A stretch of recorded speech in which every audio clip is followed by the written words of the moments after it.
Kita klik pergi pisah kawan anak beranak kita. Jangan we tak semaya. Jangan we ada dalam rumah kita. Ingatlah.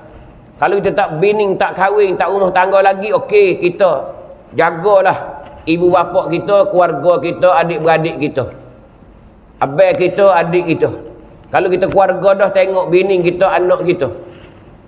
Tu nak royak kata kita kena utamakan iaitu semaya. Ingat molek.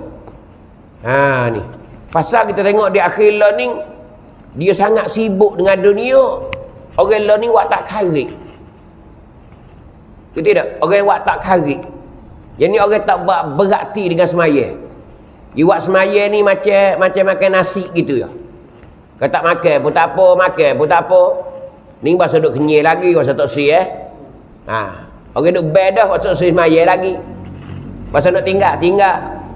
Dia buat macam kakah hak orang, bukan kakah hak Tuhan tak. Tu orang tak karik tu.